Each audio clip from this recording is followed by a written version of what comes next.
আমার আম্মু চলে এসেছে, হে হে। আম্মু তুমি ঘুমিয়ে যেও, আমি আসতেছি।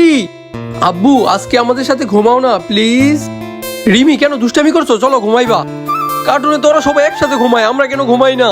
আজকে আমিও একসাথে ঘুমাতে চাই। রিমি তুমি কি চাও আব্বু তোমার সাথে থাকুক? হ্যাঁ আচ্ছা ঠিক আছে, কান্না করতে হবে না, যাও ঘুমিয়ে পড়ো, আমরা আসতেছি। যিনি তার মেয়েকে নিয়ে ঘুমিয়ে পড়ে। ডাক্তার কি হয়েছে? আপনি যেতে পারবেন না, আমরা দেখছি বিষয়টা। যিনি তখনও জানতো না প্রিন্সি ছিল তার বয়ফ্রেন্ড। ভয়ঙ্কর অ্যাক্সিডেন্টে যিনির স্মৃতি হারিয়ে যায়, কিন্তু যিনি এখনো মন থেকে প্রিন্সকে ভালোবাসে।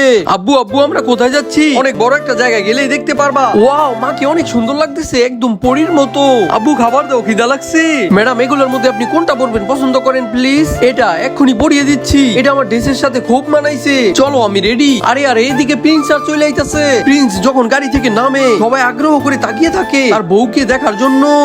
যিনিও গাড়ি থেকে নেমে আসে সবার আকর্ষণ তার দিকেই ছিল।